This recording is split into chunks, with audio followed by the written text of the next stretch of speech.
And to recognize, Mr. President, the sponsor of this said measure, Senator Alan Peter Cayetano. Senator Cayetano is recognized. Good afternoon, Mr. President, Mr. Majority Leader. Righteousness exalts a nation, but sin is a reproach to any people. Proverbs 14:34. When the righteous increase, the people rejoice, but when the wicked rule, people groan. Proverbs 29:2. For everyone who does wicked things hates the light, and does not come to the light, lest his deeds should be exposed. But whoever does what is true comes to the light, so that it may be clearly seen that his deeds have been carried out in God. John 3:20-21. Mr. President and my distinguished colleagues, these are some biblical principles applicable to governance. It is a privilege to stand here today to honor these biblical principles, the basic concept of good governance, transparency, and accountability. It is a privilege to honor all the people who have struggled, sacrificed much, and worked hard that a mechanism to enforce the right of the people to information be put into place. Allow me to mention the Access to Information Network, who some members are here today. And may I acknowledge them, please? Welcome to the Senate. And of course, Mr. President, the Philippine media. The right of the people to information held by government is being recognized by a rapidly growing number of countries around the world. Today, over 70 countries have adopted laws giving citizens the right to access to government information. The Philippines is among the countries that have elevated the right to information into a constitutional guarantee. Such high level of importance accorded to the right to information is only proper given the key role that the right to information plays in empowering the people, ensuring good governance, and deepening democracy and working for sustainable development. Mr. President, today I stand to sponsor Senate Bill 3308 in substitution of several bills on the freedom of information authored by 6 of our distinguished colleagues, namely Senators Revilla, Ejercito Estrada, Villar, Legarda, Subiri, Cayetano Pia, and myself, and supported by members of the Committee on Public Information and Mass Media and the Committee on Civil Service and Government Reorganization. Mr. President, please allow me to set out the following reasons for the immediate passage of Senate Bill 3308.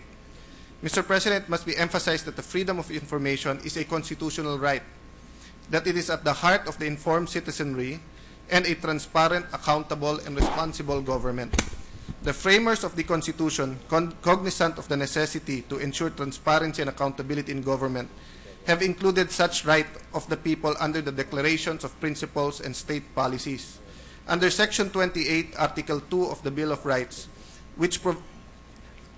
President, under Section 28 and Article 2, subject to reasonable conditions prescribed by law, the state adopts and implements a policy of full disclosure of all its transactions involving public interest. This has been strengthened under Section 7 of Article 3 of the Bill of Rights, which provides that the right of the people to information on matters of public concern shall be recognized. Access to official records and to documents and to papers pertaining to official acts, transactions, or decisions, as well as to government research data used as a basis for policy development shall be afforded the citizen, subject to such limitations as may be provided by law. This right to information is not limited to making government open and accountable, but the right to know is also indispensable to the exercise of related freedoms of speech, of expression, and of the press, as well as the right of the people and their organization to effective and reasonable participation at all levels of social, political, and economic decision-making. The people's right to information is an indispensable element of a functioning democracy. The idea of a government by the people presupposes that the people have access to information on public concern. The free flow of information about the affairs of government paves the way for public participation and fosters accountability in government. Access to such information ensures an informed citizenry who can better participate in policy and decision-making. It also strengthens the role of public institutions in ensuring checks and balances in government, thereby helping prevent the commission of graft and corruption, which ultimately should lead to an efficient and effective government. The people's right to information is not only a political imperative, it is also essential in economic life. It provides the institutional foundation for a more responsive government planning by enhancing the capacity of the public to provide timely feedback to government and build consensus around policy objectives and design. The availability of information on official rules, policies, programs, and resource allocation also enables the private sector to make sound, long-term economic decisions.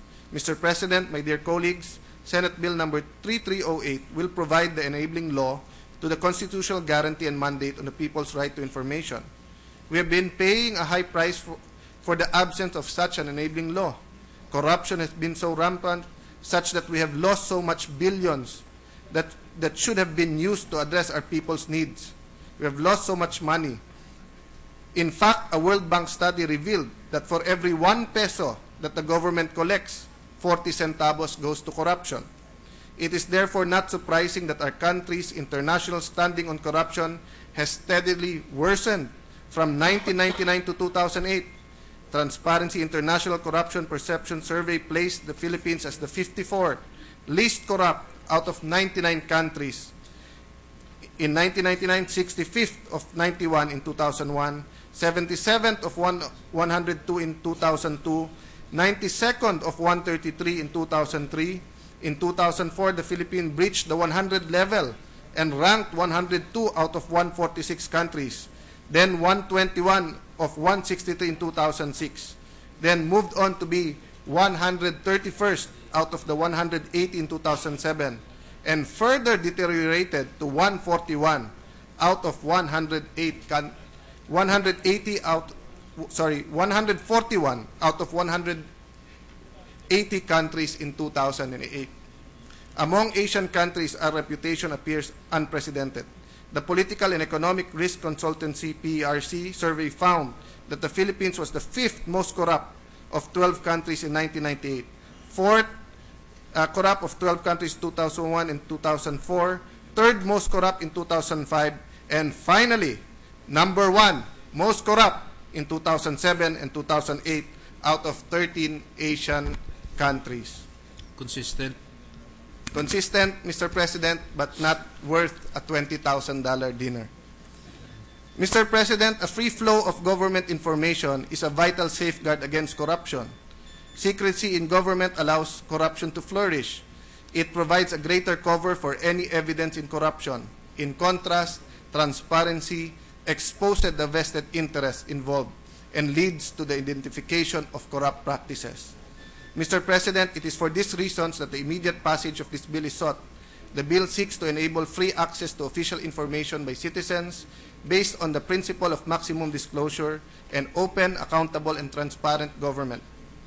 The only exception is when the disclosure of such information would jeopardize other prerogatives of the government, namely the protection of privacy of individuals' rights, national security, public order and safety, foreign, diplomatic relations, and intellectual property rights and trade secrets. Senate Bill 3308 for the consideration of this body, Mr. President, has the following key features. It is expansive in scope.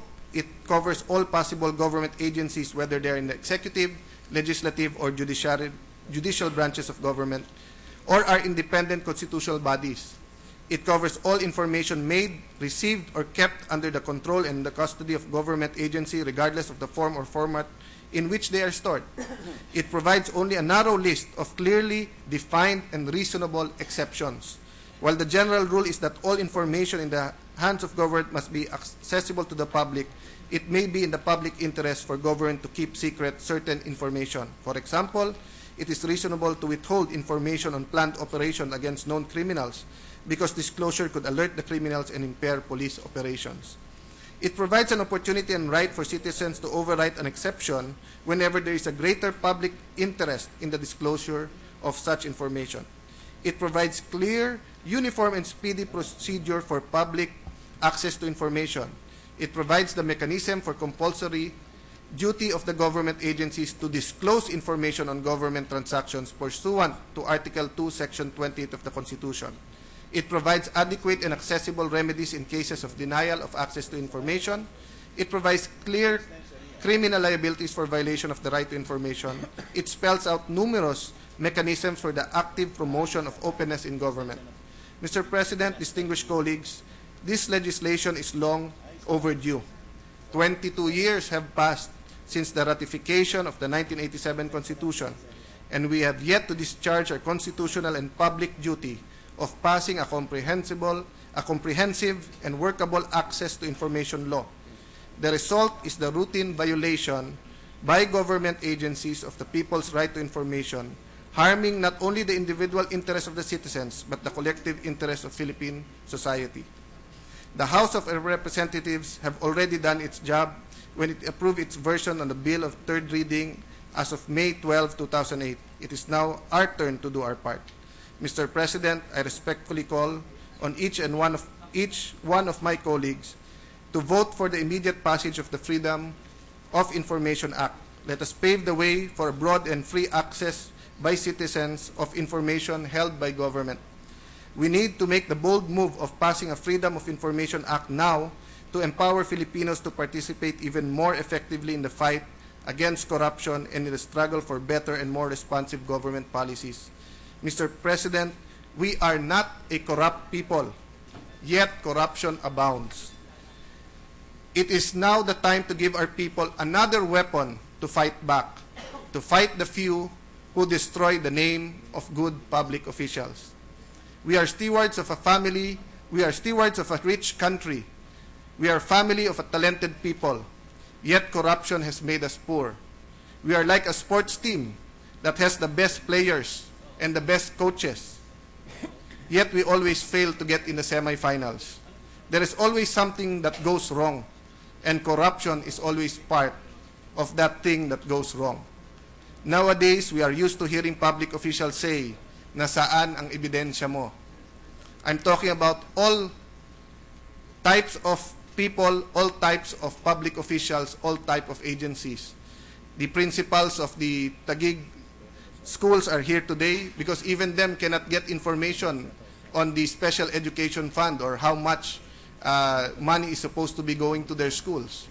We have examples of people who were harassed or who even died trying to get information from government. Of course, the usual suspects, the Philippine media, have paid the price, especially those involved in investigative journalism of continuous different form of harassment. And ano po ang sagot na nakukuha nila? Ang sagot parati, nasaan ang ebidensya mo? Instead of saying, go ahead, investigate, open the books, review the contracts, now our people will have the opportunity to get such evidence. They will have the opportunity for intelligent participation because the citizens now will be properly informed.